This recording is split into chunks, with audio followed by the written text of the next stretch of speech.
الحمد لله وكفى وسلام على عباده الذين اصطفى أما بعد فأعوذ بالله من الشيطان الرجيم بسم الله الرحمن الرحيم شهر رمضان الذي أنزل فيه القرآن هدى للناس وبينات من الهدى والفرقان إلى آخر الآية. قال النبي صلى الله عليه وسلم يا أيها الناس قد أضلكم شهر عظيم شهر مبارك شهر فيه ليلة خير من ألف شهر إلى آخر الحديث أو كما قال عليه الصلاة والسلام. معزز ناظرین اور سامعین کرام، ہماری جو یہ نشست ہے دراصل اس کا عنوان ہے رمضان کیسے گزاریں. یہ اپنے وعدے کے کچھ تاخیر سے شروع ہو رہی ہے. دراصل ہمارا ارادہ تھا تقریباً 9 بجے اس کو شروع کرنے کا، کچھ ٹیکنیکل ایشوز تھے تو ان کی وجہ سے یہ اس میں تاخیر ہوئی. انشاءاللہ تعالی آئندہ پابند رہیں گے. اللہ تبارک و تعالی بر وقت صحیح طریقے سے کام کرنے کی توفیق عطا فرمائے. دراصل رمضان المبارک یہ قرآن کا مہینہ ہے. اللہ تبارک و تعالی نے یہی فرمایا کہ شہر رمضان الذی انزل فیہ القرآن، رمضان کا مہینہ وہ جس کے اندر قرآن نازل فرمایا گیا.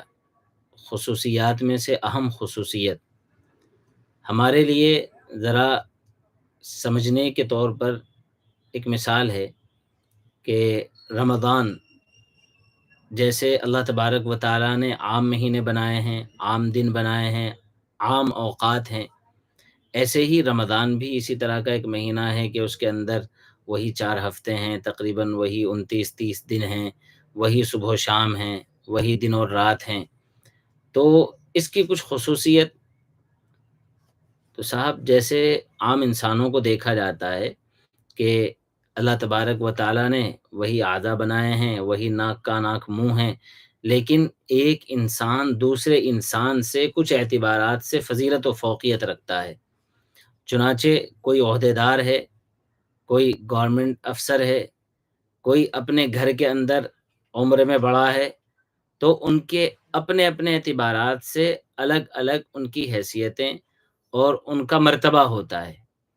رمضان المبارک ایک مہینہ ہی ہے، اس کے بھی صبح و شام عام دنوں کے صبح و شام ہیں، لیکن وہ صبح و شام معنوی اعتبار سے، روحانی اعتبار سے، وقتی اعتبار سے اپنے اندر بہت فضیلت رکھتے ہیں. اللہ کے رسول صلی اللہ علیہ وسلم کے تعلق سے حضرت سلمان فارسی رضی اللہ تعالیٰ نے ایک روایت نقل فرماتے ہیں نبی پاک صلی اللہ علیہ وسلم ایک دن تشریف لائے اور آپ منبر پہ تشریف فرما ہوئے. آپ نے ہمیں قریب بلایا. ہم یعنی صحابہ کی جماعت جو موجودین تھے وہ قریب آ گئے. خطبنا رسول اللہ صلی اللہ علیہ وسلم، اللہ کے رسول نے خطبہ دیا. ہم خطبے کو اپنی زبان میں تقریر کہہ لیتے ہیں اور جو ہے وعد و نصیحت بھی تقریباً اسی زمرے میں آ جاتا ہے. ہمارے یہاں خطبہ جو ہے وہ جمعے کا جو خطبہ ہوتا ہے نا، عربی ہم اس کو سمجھتے ہیں خطبہ، تو خطبے کے معنی دراصل تقریر یعنی اپنے معافی ضمیر کی ادائیگی کے آتے ہیں. نبی پاک صلی اللہ علیہ وسلم نے صحابہ کرام کو اکٹھا کر کے فرمایا قد اضلکم شہر عظیم، تمہارے اوپر ایک عظیم مہینہ سایہ فگن ہونے والا ہے. یہ جو حدیث پاک کے بہت عمدہ اور خوبصورت الفاظ ہیں، اضلکم جس کے معنی سایہ کرنے کے ہیں. آپ ذرا تصور کریں عرب کا وہ دور کہ جس میں تپش زمین سے بھی آسمان سے بھی، سورج اپنی آب و تاب پہ ہو اور زمین اس چلچلاتی دھوپ کی وجہ سے شدید گرم ہو، تو انسان زمینی اعتبار سے بھی گرمی محسوس کر رہا ہے اور اوپر آسمانی اعتبار سے بھی اس کے موسم کے اندر خوب شدت ہے گرماہٹ کے اعتبار سے. بلکہ بعض علماء نے تو یہ لکھا ہے کہ رمضان کا جو نام رکھا گیا دراصل یہ گرمی کے نام پہ اسی لیے رکھا گیا کہ ان دنوں میں رمضان جب عربوں نے مہینوں کو نام دیے تو رمضان گرمی کے موسم میں آنے والا ایک مہینہ تھا، چنانچہ اس کا نام رمضان رکھ دیا گیا. اب نبی پاک علیہ الصلاۃ والسلام ان عرب کو جو گرمی کی شدت سے بہت اچھے سے آشنا تھے، انہیں یہ سمجھا رہے ہیں کہ ایک مہینہ آنے والا ہے، اور وہ مہینہ تمہارے لیے ایسا ہے کہ جیسے ایک بہترین سایہ کسی آدمی کو جو کنکر پہ چل رہا ہو، جو محنت مزدوری کر رہا ہو، اسے ٹھنڈی ہوا کا ایک جھونکا آ جائے، اسے بڑا لطف آتا ہے۔ کسی آدمی کو جس کے سر پہ چھت میسر نہ ہو، جو کھلے میں سفر کر رہا ہو، اسے کہیں ایسی جگہ سے گزر ہو کہ اس کا گزر وہ جو ہے کسی سائے کے نیچے سے ہو جائے، کسی درخت کے نیچے سے ہو جائے، کسی عمارت کے برابر سے ہو جائے، اسے راحت ملتی ہے، اسے سکون ملتا ہے۔ اور اس کو سمجھنے کے لیے ہم ذرا یوں خیال کر سکتے ہیں کہ ابھی ماشاءاللہ ہم نے پہلے بھی روزہ رکھا ہے، اللہ انہیں قبول فرمائے۔ ابھی رمضان المبارک میں پھر سے روزہ رکھیں گے انشاءاللہ۔ تو آدمی جب دن بھر کا تھکا ہارا اور بھوکا پیاسا ہوتا ہے، جب وہ شام کے وقت، افطار کے وقت پانی کا ایک گھونٹ پیتا ہے، ایک سپ لیتا ہے نا روح افزا وغیرہ کا، تو اسے جو سکون محسوس ہوتا ہے، اور اس کے بدن کے اندر ایک دم سے جو قوت آتی ہے، وہ اس کی کیفیت ایک دم سے اندر سے وہ سبحان اللہ اور الحمدللہ کی آواز آتی ہے۔ تو اللہ کے رسول نے فرمایا قد اضلکم شہر عظیم، ایک عظیم مہینہ ہے جو تمہارے اوپر سایہ فگن ہونے والا ہے۔ وہ مہینہ کون سا ہے؟ وہ رمضان کا مہینہ ہے، وہ مہینہ جس میں قرآن نازل ہوا ہے، قرآن کا مہینہ ہے۔ اس مہینے میں تمہاری کیا ذمہ داریاں بنتی ہیں؟ اس مہینے میں اللہ کے رسول صلی اللہ علیہ وسلم نے فرمایا، ترغیب دلاتے ہوئے، شوق پیدا کرنے کے لیے، کنونس کرنے کے لیے، اور جذبات کو ابھارنے کے لیے، آپ علیہ الصلوۃ والسلام نے فرمایا ایک نفل کا ثواب فرض کے برابر ہو جاتا ہے، ایک فرض کی ادائیگی کا ثواب 70 فرضوں کے برابر عطا کیا جاتا ہے۔ اتنی بڑی فضیلت ہے رمضان المبارک کی۔ چنانچہ ایک نیکی کرو، اس کا ثواب فرض کے برابر پاؤ، ایک فریضے کو ادا کرو، اس کا ثواب 70 فرضوں کے برابر۔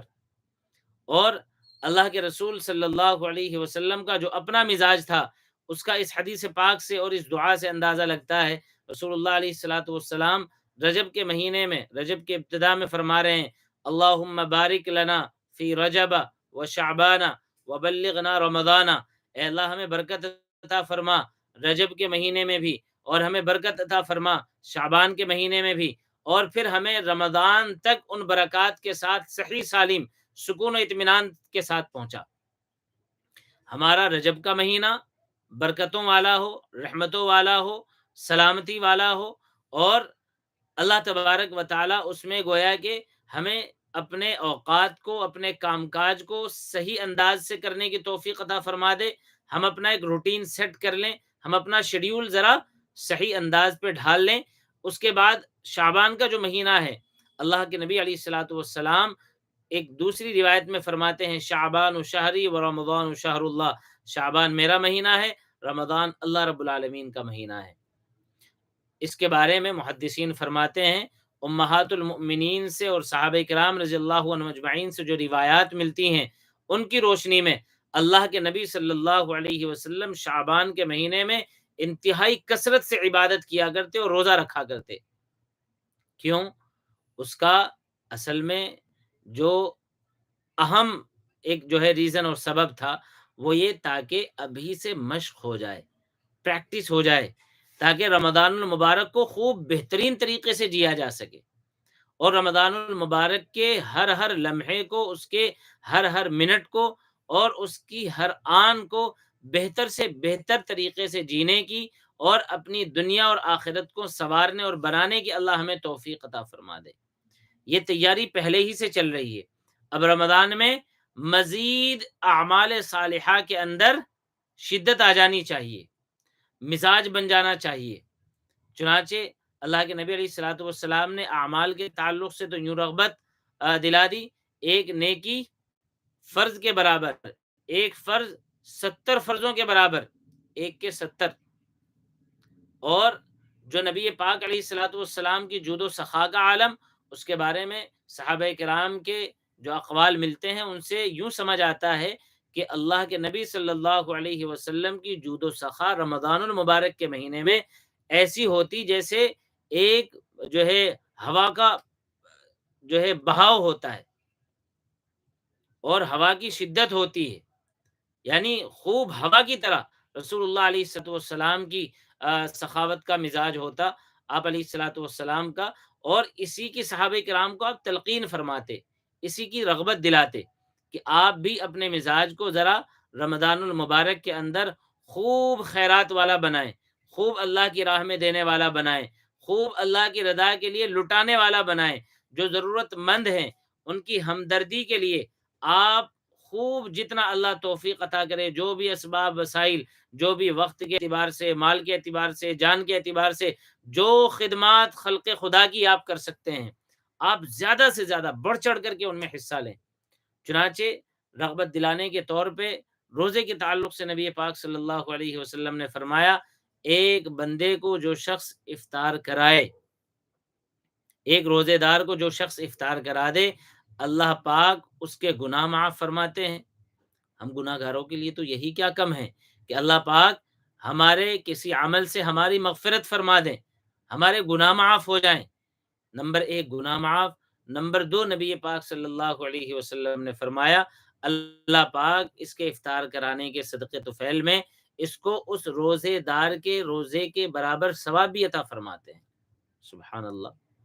اچھا، ہم جیسے لوگوں کو سوال پیدا ہو سکتا تھا، یا رسول اللہ کہیں ایسا تو نہیں اس کا ثواب ادھر منتقل ہو گیا، یا کوئی بیچارہ عقل کا مارا یہ سوچنے لگے صاحب میں تو کسی کے پاس نہیں افطار کروں گا، کیوں؟ اس لیے کہ میرا ثواب تو ادھر ٹرانسفر ہو جائے گا۔ حدیث ہے نبی پاک علیہ الصلوۃ والسلام کی، جو آدمی روزے دار کو افطار کرائے، اللہ اس روزے دار کے روزے کے برابر اسے ثواب عطا فرماتے ہیں۔ یا یوں کہ میں کیوں کسی کو ثواب پہنچاؤں؟ تو یہ ساری خام خیالیاں ہیں۔ اللہ کے نبی صلی اللہ علیہ وسلم نے فرمایا، روزے دار کو اپنے روزہ رکھنے کا بھرپور ثواب ملے گا، اس کے اس ثواب سے کوئی کمی نہیں کی جائے گی۔ سبحان اللہ۔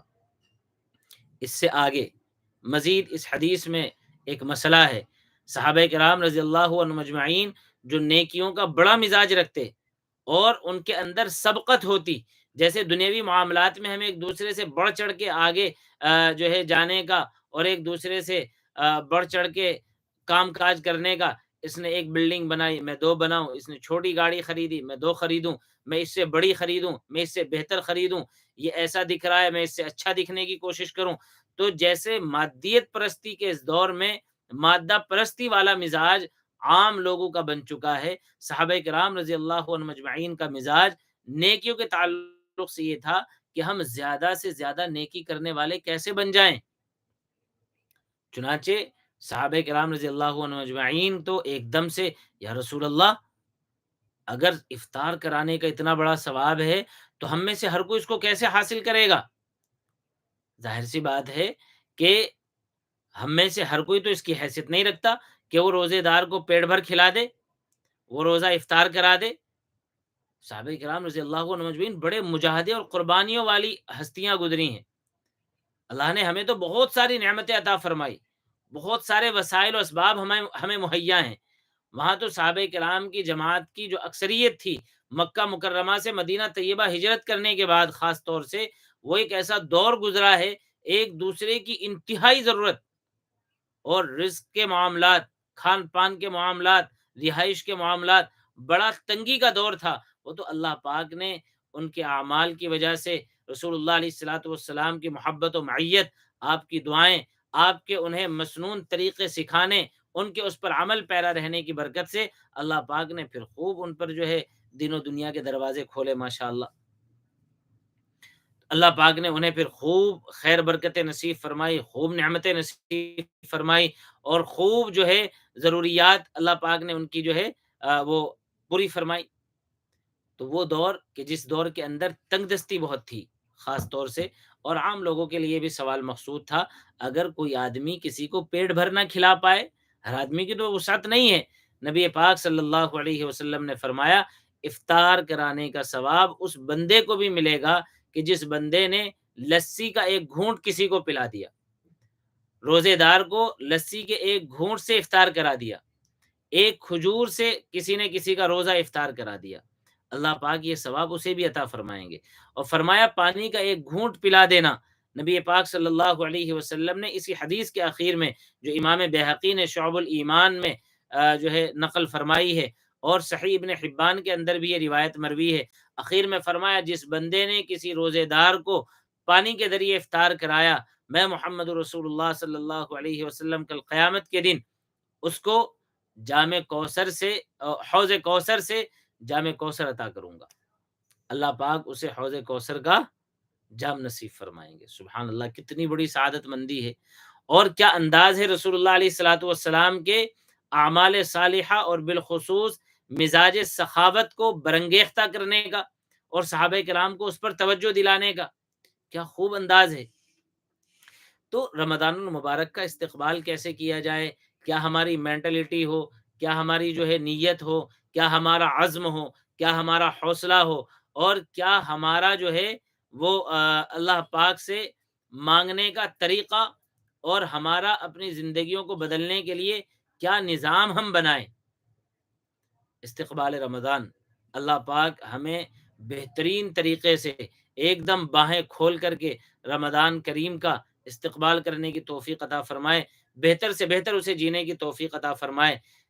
کچھ خاص کام جو ذہن میں آ رہے ہیں، ویسے تو بہت سارے ہیں، اگر انہیں آرڈر دیا جائے، انہیں ترتیب دی جائے، ان کی ایک چیک لسٹ بنائی جائے، انشاءاللہ تعالی جلدی ہم آپ کی خدمت میں ایک چیک لسٹ بھی جو ہے وہ ارسال کریں گے، اور وہ بھی آپ کے ساتھ شیئر کریں گے کہ خاص خاص کچھ کام یا کچھ ایسی چیزیں کہ جن کو ہم ان آرڈر رکھ کر کے اپنے رمضان کو بہتر بنانے کی کوشش کر سکتے ہیں۔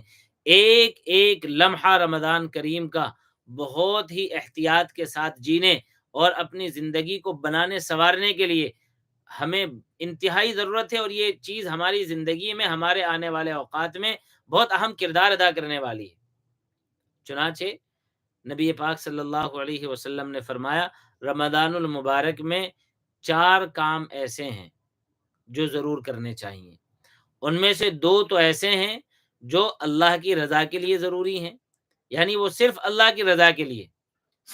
اب ہم لوگ جو کیش کے عادی ہیں، ہم لوگ جو مطلب کو جو ہے بہت ہی زیادہ اہمیت دیتے ہیں، کہ ہمارے یہاں تو یہ ہے کہ صاحب ہم کوئی کام کریں تو ہمیں کیا فائدہ ہے؟ کیش فائدہ، دنیا میں فائدہ، آنکھوں سے نظر آنے والا فائدہ، وہ کیا ہے؟ کچھ وہ بھی تو ہونا چاہیے نا۔ وہ ہم آپ کی خدمت میں عرض کرتے ہیں انشاءاللہ ابھی۔ اللہ کے رسول نے فرمایا 2 عمل ایسے جو صرف اللہ کی رضا کے لیے، فرمایا 2 عمل ایسے جن سے انسان کو مفر نہیں، جو اس کے لیے لازمی اور ضروری ہیں، جن سے کوئی انسان مستغنی نہیں۔ یا رسول اللہ، وہ 4 چیزیں کیا کیا ہیں جو ہر امتی کو، ہر مسلمان کو، ہر کسی کو کرنی چاہیے؟ فرمایا 2 وہ جو اللہ کی رضا کے لیے ضروری ہیں اور اللہ کی رضا کے واسطے کرنا چاہیے وہ عمل، ان میں سے پہلا عمل کلمہ طیبہ کا ورد ہے، لا الہ الا اللہ۔ پہلا عمل ان 2 میں سے جو اللہ کی رضا کے لیے ہے کیا ہے بھائی؟ کلمہ طیبہ کا ورد، لا الہ الا اللہ۔ کلمہ طیبہ بچے پڑھتے ہیں نا، پہلا کلمہ طیب، بچے بول دیتے ہیں طیب، صحیح ہے پہلا کلمہ طیب۔ طیب معنی پاک، اس کو کہتے ہیں طیب میں نے پاک، طیب معنی پاک۔ اب وہ کلمہ کیا ہے؟ لا الہ الا اللہ محمد الرسول اللہ۔ اور پیارے نبی کا جب نام نامی آئے تو ہر امتی کا ذمہ بنتا ہے کم از کم صلی اللہ علیہ وسلم ضرور کہے، درود پاک مکمل پڑھ لے تو سبحان اللہ، اس کے اپنے فضائل ہیں اور اس کی اپنی برکات ہیں۔ تو لا الہ الا اللہ کا ورد کرے۔ اللہ کے رسول صلی اللہ علیہ وسلم نے فرمایا، ایک صحابی رسول فرماتے ہیں نبی پاک علیہ الصلوۃ والسلام ایک صبح میرے پاس تشریف لائے اور فرمایا کہ جو آدمی لا الہ الا اللہ کہے گا، کل قیامت کے دن اللہ تبارک و تعالیٰ کی بارگاہ میں پیش ہوگا، اللہ پاک اس کے لیے جنت کا فیصلہ فرما دیں گے۔ سبحان اللہ، کیا ہی فضیلت ہے۔ ہمارے لیے جو کیش فائدہ ہے، ہمارے لیے جو وقتی طور پہ ہمیں جو چیز ملنے والی ہے، جب ہم لا الہ الا اللہ کہیں گے، اللہ پاک، جیسا کہ نبی پاک علیہ الصلوۃ والسلام نے ایک دوسری روایت میں فرمایا، اس سے ایمان مضبوط ہوگا۔ نبی پاک علیہ الصلوۃ والسلام کی ایک حدیث پاک کا مفہوم یہ ہے، دراصل اللہ کے رسول نے یوں فرمایا صحابہ کرام سے، اپنے ایمان کی تجدید کرتے رہا کرو۔ صحابہ کرام نے فرمایا رسول اللہ وہ کیسے؟ نبی پاک صلی اللہ علیہ وسلم نے فرمایا لا الہ الا اللہ پڑھا کرو، اس سے ایمان تازہ ہوتا رہتا ہے، انسان کی کیفیت بہتر ہوتی رہتی ہے۔ تو انسان لا الہ الا اللہ پڑھے گا، اس کا ایمان مضبوط ہوگا، ایمان جتنا مضبوط ہوگا اعمال صالحہ اتنے زیادہ کرنے میں مزہ بھی آئے گا اور وہ ہمیں آسان بھی لگیں گے، اور اتنا زیادہ اچھے اعمال کا مزاج بھی بن جائے گا۔ جتنا ایمان مضبوط اتنے اعمال مضبوط۔ یہ فائدہ ہے پہلا وہ عمل جو اللہ کی رضا کے لیے کیا جائے، اور رمضان میں خاص طور سے اس کی کثرت مطلوب ہے، حدیث پاک کی روشنی میں لا الہ الا اللہ۔ دوسرا عمل جو اللہ کی رضا کے لیے نبی پاک صلی اللہ علیہ وسلم نے فرمایا نبی پاک علیہ الصلوۃ والسلام نے کلمہ لا الہ الا اللہ کے ساتھ انسان استغفار کی کثرت کرے۔ اور اب معاملہ یہ آتا ہے کہ صاحب استغفار سے ہمیں فائدہ کیش، قرآن پاک کی آیت ہے فَقُلْتُ اسْتَغْفِرُوا رَبَّكُمْ إِنَّهُ كَانَ غَفَّارًا يُرْسِلِ السَّمَاءَ عَلَيْكُمْ مِدْرَارًا وَيُمْدِدْكُمْ بِأَمْوَالٍ وَبَنِينَ وَيَجْعَلْ لَكُمْ جَنَّاتٍ وَيَجْعَلْ لَكُمْ أَنْهَارًا مَا لَكُمْ لَا تَرْجُونَ لِلَّهِ وَقَارًا۔ سورہ نوح کی آیت ہے۔ ان آیات کا مفہوم یہ ہے کہ انسان جب استغفار کرتا ہے اللہ پاک اس کے لیے روزی کے مسائل آسان فرما دیتے ہیں، اولاد میں برکت عطا فرماتے ہیں، رزق میں برکت عطا فرماتے ہیں، جو اس کی جملہ پریشانیاں دقتیں اور الجھنیں اسے ہیں اللہ پاک ان کے لیے آسانی پیدا فرما دیتے ہیں ان تمام کے اندر اس انسان کو۔ استغفار کی کثرت انسان کے لیے مشکلوں سے چھٹکارے کا آسان ذریعہ، استغفار کی کثرت رزق میں برکت کا ذریعہ، استغفار کی کثرت گھر بار میں، کاروبار میں، آل اولاد میں خیر برکت اور عافیت کا ذریعہ۔ اور آخرت کے اعتبار سے جو ہمارا آخرت کا سیونگ اکاؤنٹ ہے، جو وہاں اللہ پاک ہمیں نیکیوں کے دفتر عطا کرنے والے ہیں، وہاں مزید اضافے پہ اضافے ہو رہے ہیں۔ تو ایک کیش ہمیں فائدہ ہے، ایک آخرت میں ہمیں فائدہ پھر جس کا اصل میں اثر ہمیں مرنے کے بعد محسوس ہوگا اور معلوم ہوگا۔ اللہ کے رسول صلی اللہ علیہ وسلم کی ایک حدیث ہے، نبی پاک علیہ الصلوۃ والسلام نے فرمایا کہ قیامت کے دن بندہ ایک اس لمحے پہ بھی افسوس کرے گا کاش میں نے ایک مرتبہ اللہ کا ذکر یعنی سبحان اللہ وغیرہ زیادہ کہہ لیا ہوتا۔ تو کل کے افسوس سے آج کا عمل بھلا ہے، کل افسوس کرنے سے کوئی فائدہ نصیب ہونے والا نہیں ہے۔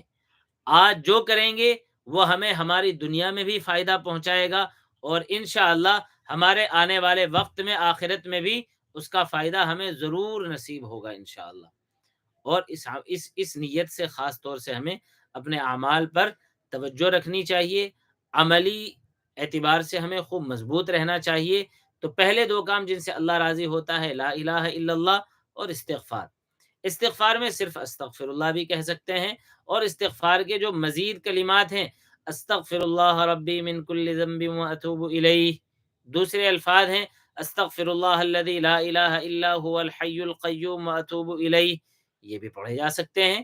اور ایک سید الاستغفار ہے جو صحیح بخاری میں جو روایت مروی ہے، جی استغفر اللہ ربی لا الہ الا انت خلقتنی وانا عبدک الی آخر الحدیث۔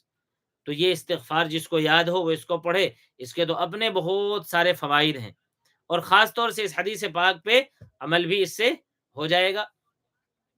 مزید اللہ کے رسول نے جو دوسرا حصہ بتلایا کہ دو عمل ایسے ہیں جن کی انسان کو ضرورت ہے، وہ دو عمل کیا ہیں؟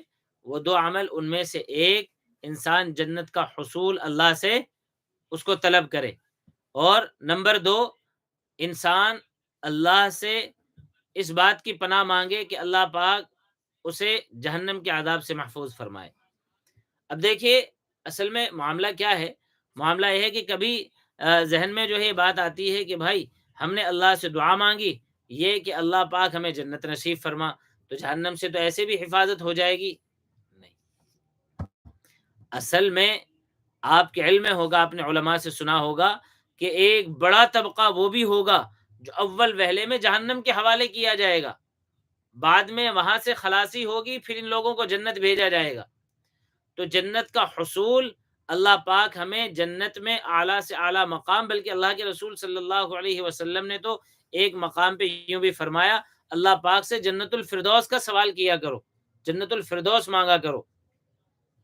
تو جنت الفردوس اللہ پاک سے مانگی جائے اور جہنم سے چھٹکارا اور اس کے عذاب سے پناہ بھی چاہی جائے۔ اس کا معنی یہ ہوا گویا کہ یہ نبی پاک صلی اللہ علیہ وسلم کی زبان مبارک سے نکلے ہوئے موتی ہیں، ان کے بہت سارے فوائد، ان کے اندر بڑی جو ہے گہرائی چھپی ہے، اس کے اپنے جو ہیں بڑے جو ہے پرمعانی الفاظ ہوتے تھے نبی پاک صلی اللہ علیہ وسلم کے، اور آج وہ ہمارے پاس الحمدللہ ثم الحمدللہ، یہ ہمارا نصیبہ ہے کہ ہمارے پاس محفوظ ہیں اور ہم ان سے استفادہ کرتے ہیں، جسے ہم ذخیرہ احادیث کہتے ہیں۔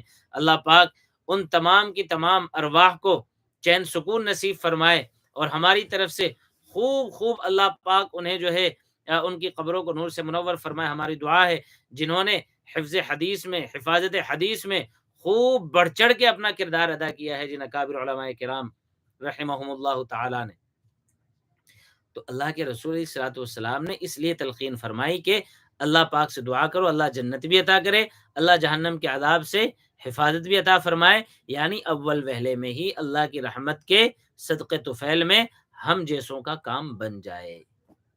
جی ہاں، وہ جو سروس سینٹر ہے نا، وہاں جانے کی ضرورت نہ پڑے بھائی۔ وہ لوگ جو گناہ گار ہوں گے، معافی تلافی کا مسئلہ ہو جائے گا، توبہ نہیں کی ہوگی یا کی ہوگی تو صحیح ڈھنگ سے نہیں کی ہوگی وغیرہ وغیرہ، تو جب وہاں حساب و کتاب میں پھنس جائیں گے تو جائیں گے کہاں؟ Service centre. اچھا، یہ سروس سینٹر کہہ دیا جاتا ہے کئی مرتبہ، اس کا کیا معنی ہے؟ اصل میں معاملہ یہ ہے، جب کوئی گاڑی، کوئی مشین، کوئی چیز سروس سینٹر پہ جاتی ہے نا، تو اس کی ریپیئرنگ ہوتی ہے، اس کے اندر جو خرابی ہوتی ہے اس کو صحیح کیا جاتا ہے، جو پرزہ خراب ہو جاتا ہے، بہت پرانا ہو جاتا ہے استعمالی اعتبار سے، وہ اپنا کام صحیح نہیں کر رہا ہوتا، اس کی اصلاح ہوتی ہے، اس کی تصحیح ہوتی ہے۔ جی، تو جہنم کے اندر بھی گویا کہ انسان کی ریپیئرنگ، اس کو سیٹ کر دیا جائے گا اور اس کو ایک دم جیسے سونے کو آگ میں بھٹی میں پکا کر تپا کر کے پھر اس کا زیور بنتا ہے، اس کا کھوٹا الگ ہوتا ہے، اس کا پیور الگ کر لیا جاتا ہے، تو وہاں وہ کھوٹ سارا نکال کر کے پیورٹی کے ساتھ پھر جہنم کا راستہ دکھایا جائے گا۔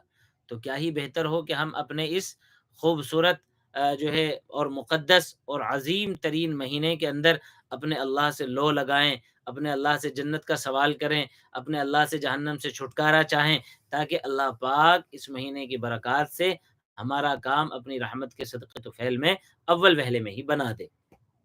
جی ہاں، تو یہ وہ 4 پوائنٹس ہیں۔ نمبر 1 کلمہ طیبہ لا الہ الا اللہ، نمبر 2 استغفار یعنی استغفر اللہ، جو اللہ کی رضا کے لیے، اس کے کیش فائدے آج جیتے جی ہمیں اس کا کیا نفع ہے، یہ ہم آپ کی خدمت میں عرض کر چکے۔ نمبر 2 اللہ سے جنت کا سوال کیا جائے، جہنم سے پناہ چاہی جائے۔ یہ 2 چیزیں وہ ہیں جن سے کسی انسان کو استغنا نہیں ہے، یعنی یہ ہر کسی کی ضرورت ہے، ہر کسی کے لیے مفید ہیں ایکولی۔ یہ باتیں تو ہو گئی اس حدیث پاک کے ضمن میں جو چیزیں ذہن میں آئی تھی۔ کچھ جنرلی ہم کچھ چیزوں کو اگر دیکھیں، ہمیں مزید کیا کرنا ہے؟ دیکھیے، رمضان نیکیوں کا موسم بہار ہے اور نیکی کا تعلق انسان کے عمل سے ہے، ایکشن۔ تو ایک تو یہ ہے کہ انسان عمل کرے۔ اچھا، ایک دوسرا پہلو یہ ہے کہ عمل اگر نہ کر پائے بندہ، مثال کے طور پہ رات کا وقت ہے، آدمی اچھا کوئی عمل یعنی تلاوت نہیں کر رہا ہے، ذکر نہیں کر رہا ہے، نفل نہیں پڑھ رہا ہے، تو کم از کم برائی سے بچ جائے، کم از کم کیا کرے، کوئی گناہ نہ کرے، چونکہ اس مہینے کی جو برکات ہیں، جہاں یہ مہینہ اپنے اندر بڑی شان رکھتا ہے، وہاں اس مہینے میں چھوٹی سے چھوٹی برائی بھی بڑے سے بڑے عذاب کا پیش خیمہ ہو سکتی ہے اور اس پر بڑی سے بڑی سزا ہو سکتی ہے، چونکہ جو آدمی ناقدرہ ہوتا ہے، جس آدمی کو قدردانی نہیں ہوتی، جو نعمت کا جو ہے شکرانہ نہیں جانتا، پھر اللہ پاک کبھی اسے اس انداز میں بھی لیتے ہیں۔ چنانچہ پچھلی اقوام کی جو ہے ان کی حالتیں اور ان کی جو ہے تاریخ اور ان کے واقعات، ان کی خبریں قرآن و حدیث میں ہیں، اور وہ جو ہمیں ہمارے علم میں ہیں اور جو ہم نے وہاں سے جانا ہے، اس بات پر شہادت دیتی ہیں کہ اللہ پاک موقع دیتے ہیں، ڈھیل دیتے جاتے ہیں، چاہتے ہیں میرا بندہ اب باز آ جائے، اب توبہ کر لے، اب تبدیلی کا اسے جو ہے کچھ خیال پیدا ہو جائے، اب اس کے اندر جو ہے وہ روح بیدار ہو جائے جو اصل میں ایک ایمان والے کے اندر ہونی چاہیے، اب یہ اپنا جو ہے ٹریک چینج کر لے، اور موقع اور موقع۔ لیکن پھر یہ ہوتا ہے، اللہ پاک فرماتے ان عذابی لشدید، جب کوئی نہیں مانتا میرا عذاب بھی انتہائی سخت ہے، پکڑ بھی ہوتی ہے۔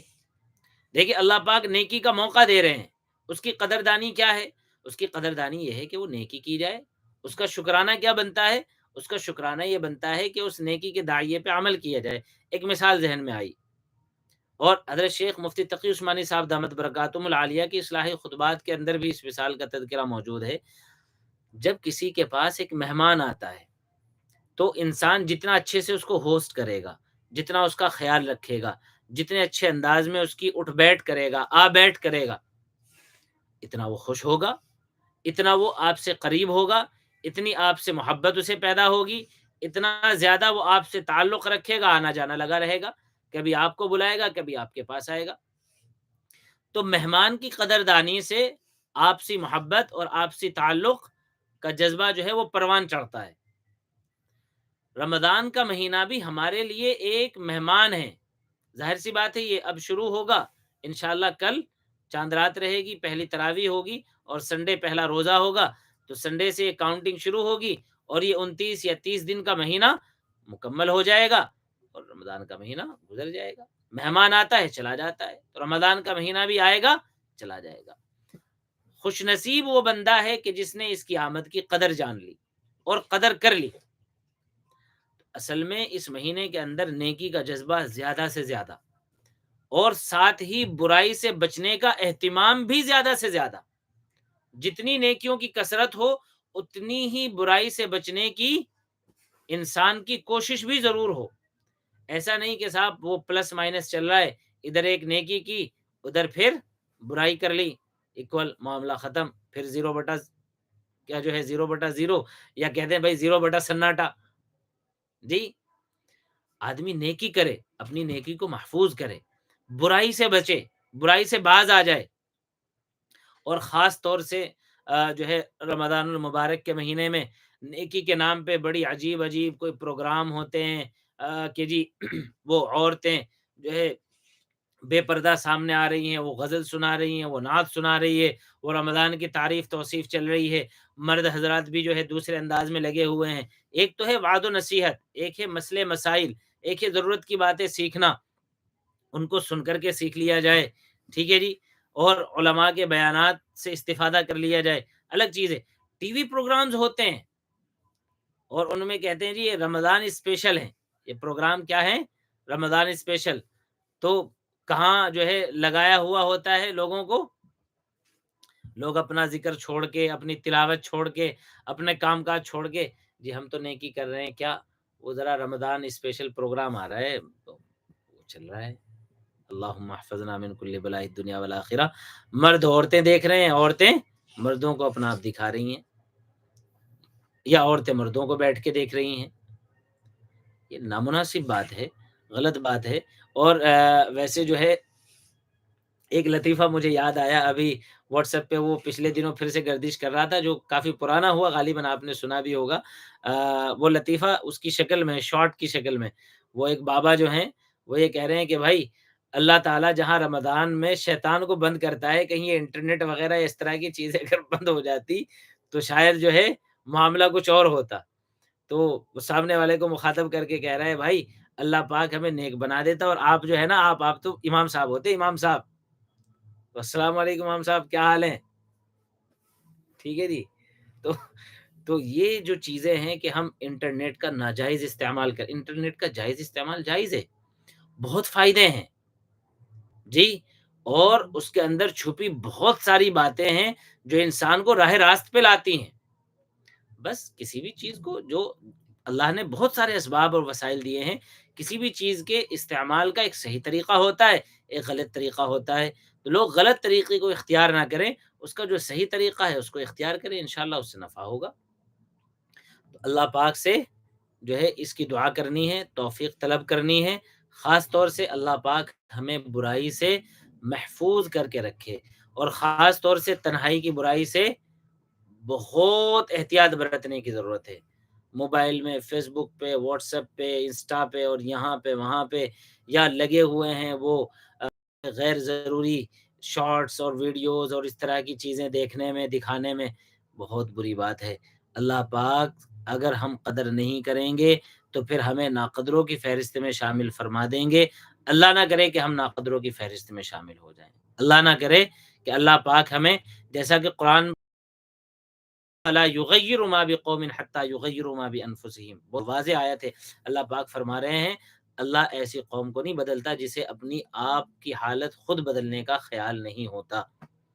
علامہ اقبال رحمۃ اللہ علیہ کے شعر کا ایک حصہ جو ہے نا، روزنامہ انقلاب کے اوپر فہرست پہ یا غالباً جو ہے ہاں انقلاب، روزنامہ انقلاب کے اس پہ لکھا آتا ہے، قوموں کا عروج ان کے تخیل پہ ہے موقوف۔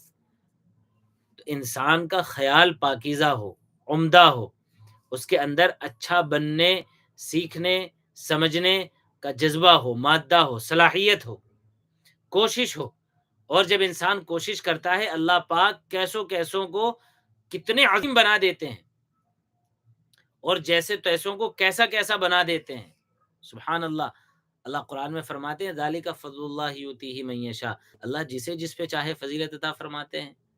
جی ہاں، اقبال نے کہا ہے نا، بہت خوبصورت جو ہے شعر ہے رحمت اللہ علیہ، فرماتے ہیں ہے عیاں یورش تاتار کے افسانوں سے، پاسبا مل گئے کعبے کو صنم خانوں سے۔ تاتار بڑی فتین قوم تھی اپنے وقت کی، بڑے شیطان، جی، ان کی جو ہے تاریخ پڑھی جائے، اور یہ منگول وغیرہ پچھلے دنوں تو بہت مشہور بھی ہوئے ہیں، تو تاتاری جو ہیں ان کی ہسٹری کو اگر دیکھا جائے تو پتہ چلے گا کہ انہیں خون دیکھے بغیر چین سکون نہیں ہوتا تھا۔ اللہ پاک نے انہیں قبول کیا، دین کے بڑے علم بردار بنے۔ تو رحمت خداوندی بہانہ می جوید، اللہ پاک کی رحمت تو بہانہ تلاش کرتی ہے، اور یہ رمضان کا مہینہ تو برکتوں اور رحمتوں ہی کا مہینہ ہے۔ تو اللہ پاک سے ہمیں خوب اس کی رحمتوں کا سوال کرنا ہے، اس کی نعمتیں، اللہ پاک ہم سب پہ اپنی رحمتیں نچھاور فرمائے، اپنی نعمتیں نچھاور فرمائے، اپنی عطائیں نچھاور فرمائے۔ تو ہمیں اللہ پاک سے دعائیں کرنی ہے، رمضان میں خوب اللہ سے مانگنا ہے، اللہ سے اپنا تعلق مضبوط کرنا ہے، اور رمضان میں ذکر جو امپورٹنٹ چیز ہے، دا بیسٹ ذکر تمام اذکار میں اوور آل قرآن پاک سب سے اہم ترین ذکر ہے۔ قرآن پاک اللہ کا کلام ہے، رمضان قرآن کا مہینہ ہے، قرآن رمضان میں نازل ہوا ہے، تو قرآن اور رمضان کی آپس میں بڑی زبردست مناسبت ہے، تو قرآن کریم کی زیادہ سے زیادہ تلاوت کی جائے۔ پھر جو ہم اذکار سمجھتے ہیں کہ بھئی سبحان اللہ ہے، لا الہ الا اللہ ہے، استغفار کی تسبیح ہے، درود پاک کی تسبیح ہے، اللہ کے رسول نے فرمایا افضل الذکر لا الہ الا اللہ، سب سے افضل ترین ذکر کون سا ہے؟ لا الہ الا اللہ ہے۔ وافضل الدعاء الحمد للہ، اور جو افضل دعا ہے وہ الحمد للہ ہے۔ تو ہمیں انشاءاللہ ذکر کا اہتمام کرنا ہے، چلتے پھرتے، اٹھتے بیٹھتے استغفار پڑھیں، درود پاک کی کثرت کریں، اس کے بڑے فائدے انشاءاللہ ہمیں میسر ہوں گے۔ اور ایک چیز کا خاص خیال رکھنا ہے، روزہ رکھیں اور روزے میں کوئی ایسا عمل نہ کرے جو روزے کو پھاڑ دے، جو روزے کو توڑ دے، جو روزے کی روحانیت کو ختم کر دے، جو روزے کی اصل جو ہے روح ہے اور اس کا اصل فائدہ ہے، اس سے ہم محروم ہو جائیں۔ تو اسپریچولی روزہ جتنا ہمیں فائدہ پہنچانا چاہیے اس کو، ہمیں اس کے فوائد زیادہ سے زیادہ جو ہے اٹھانے، اور انشاءاللہ تعالی اس کے تعلق سے خوب اہتمام کرنے کی اللہ توفیق عطا فرمائے، یہ ہم اپنے رب سے خوب مانگیں گے انشاءاللہ۔ اس کے بعد رمضان میں تہجد کا پڑھنا بہت آسان ہے، سحری، یہ بات بہت اہم ہے، اس کو آپ سنیں بہت توجہ سے۔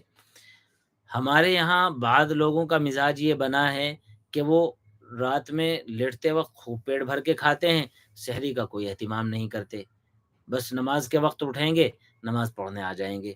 یہ غلط روش ہے۔ اللہ کے رسول صلی اللہ علیہ وسلم نے فرمایا سحری کا کھانا روزے کے اندر طاقت پیدا کرتا ہے، سحری کھانا تمہارے لیے برکت کا ذریعہ ہے، برکت کا باعث ہے۔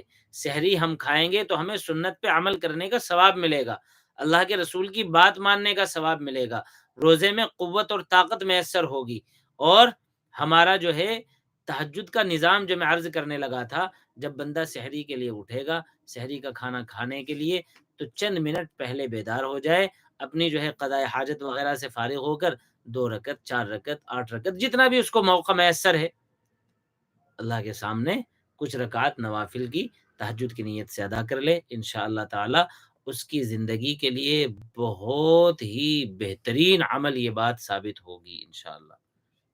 وہ بڑا برکت والا کام ہوگا، اور امید کی جائے انشاءاللہ کہ آئندہ زمانے میں اللہ پاک ان رات کی کچھ رکعتوں کی برکت سے آنے والی زندگی میں اسے خوب برکات نصیب فرمائیں گے، اور اس کا نیکی اور بھلائی والا مزاج بن جائے گا انشاءاللہ۔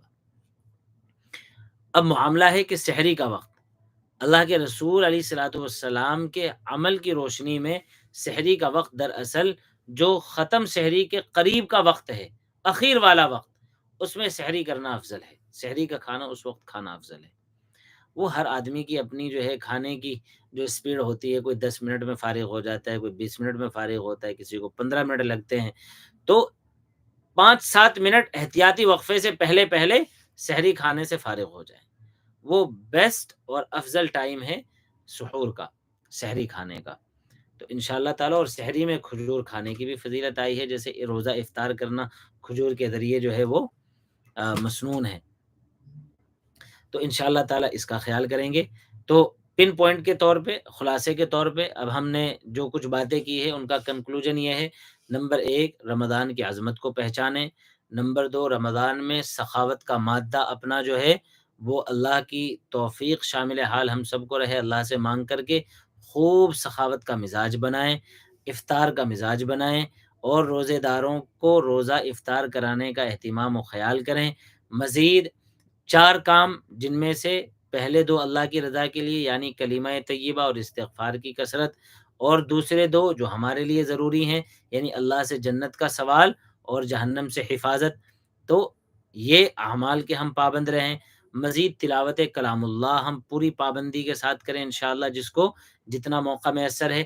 جو لوگ کام کاج کرنے والے ہیں وہ اپنے اوقات نکال کر کے تھوڑا بہت وقت ادھر ادھر تھوڑا مینج کر کے ضرور وقت نکالیں، تسبیح کے لیے، ذکر و اذکار کے لیے، تلاوت کلام اللہ کے لیے۔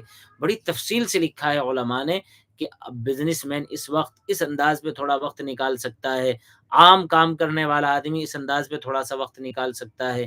جی، تو اپنے کام کاج کو تھوڑا صحیح انداز میں کرے، اسی لیے اللہ کے رسول نے فرمایا رجب اور شعبان ہمارا برکت والا ہو، تاکہ اس میں ہماری روٹین سیٹ ہو کے رمضان خوب خیر اور برکت والا ہمیں نصیب ہو جائے۔ تو تلاوت کلام اللہ کے لیے وقت نکالنا ہے، چلتے پھرتے اٹھتے بیٹھتے اللہ کا خوب ذکر کرنا ہے، جی، اور تہجد کا اہتمام کرنا ہے، سحری کا کھانا کھانا ہے، وقت پر کھانا ہے، اور انشاءاللہ تعالی اپنی فرائض کی، اپنی سنتوں کی، اپنے نوافل کی خوب ہم احتیاط کے ساتھ، خشوع و خضوع کے ساتھ پابندی کریں گے کہ ہم صحیح طریقے سے ادائیگی کرنے والے بن جائیں۔ فرض تو چھوڑیں گے ہی نہیں، مزید سنت کا بھی اہتمام کریں گے، بلکہ نوافل بھی انشاءاللہ تعالی ہاتھ سے نہیں جانے دیں گے۔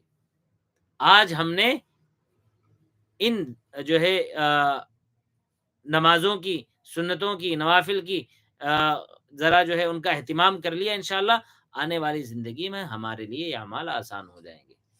جو ہمیں روز مشکل لگتے ہیں نا، جی آج شروع کروں گا، کل شروع کروں گا، یہ کروں گا، نہیں کروں گا، اللہ پاک روٹین بنا دیں گے، انشاءاللہ مزاج بن جائے گا۔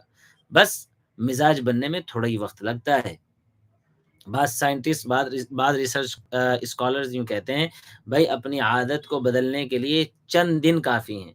مثال کے طور پہ 20 سے 40 دن کا وقفہ ایسا ہے کہ انسان کی عادت، یا غالباً 10 دن، کچھ کتنا جو ہے 9 سے 10 دن کا وقفہ، وہ ذہن سے نکل گئی بات۔